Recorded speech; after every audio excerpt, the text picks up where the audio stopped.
It is not enough. You demand more, and we can do more.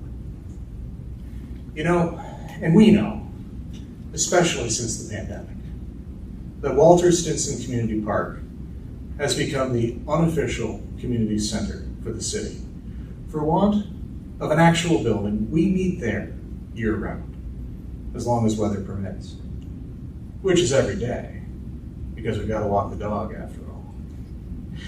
In an effort to quantify, last month we deployed a recreation survey, and tonight I have some results regarding the possibility of having a farmer's market at the Wall on Tuesdays from 4:30 to 7:30 p.m. 58% of respondents said they were likely or very likely to attend. Guided by this data, we've begun preparing a plan to present to City Council to bring a farmer's market to the Wall. When it comes to indoor recreation, a whopping 89% of respondents think that University Heights has a need for indoor recreation, fitness, and community facilities. Benefits for the community regarding indoor recreation facilities include increased recreational opportunities, a guaranteed place to exercise year-round, and a gathering place for seniors and indeed for all residents.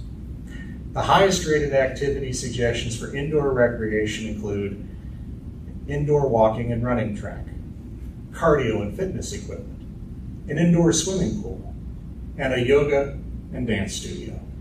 Non-fitness related indoor recreational activities that were highly rated include senior activities and meeting spaces, community meeting space and special events, and an arts and makerspace area. All of these recreation additions have this in common. There is nobody better than the city to fill this demand. But to do that, we need a site.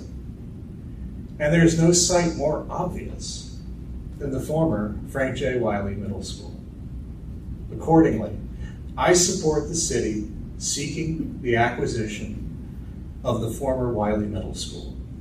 To be clear, not school board offices or the bus garage or the bus depot, but the rest of the Wiley property as a public asset for public purposes and community use. Because of this, the acquisition should come with a covenant that the use will continue to be for the public. The school district and the city have a common constituency, the residents of this community. To that end, we have already paid for Wiley.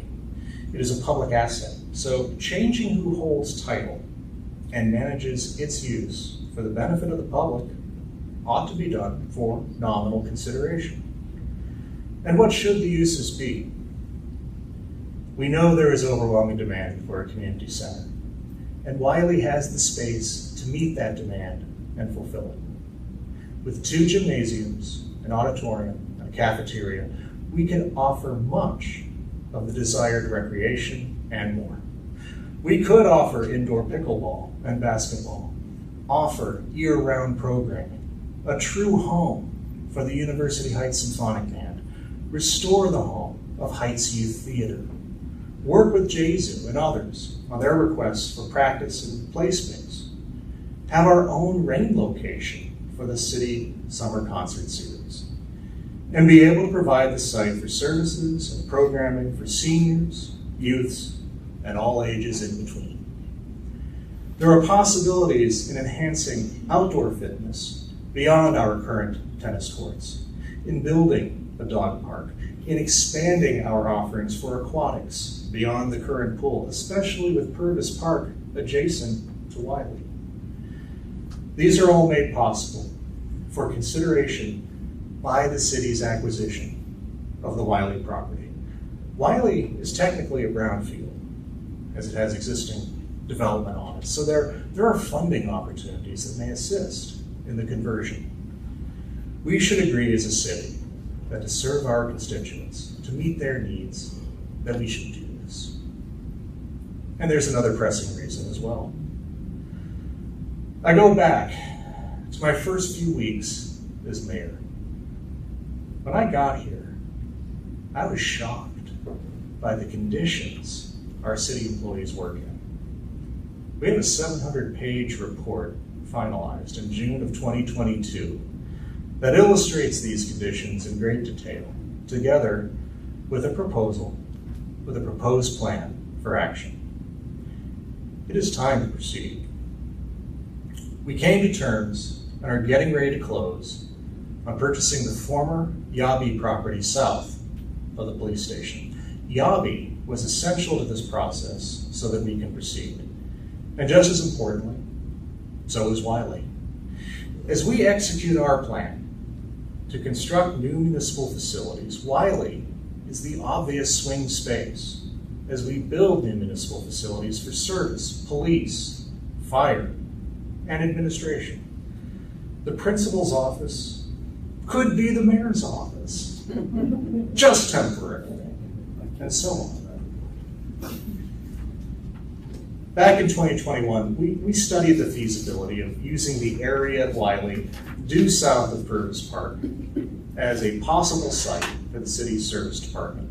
Per our consultant's recommendations, we will need to move the service yard to create the space to stage and build the new police and fire departments, something that we desperately need and we all agree we must do.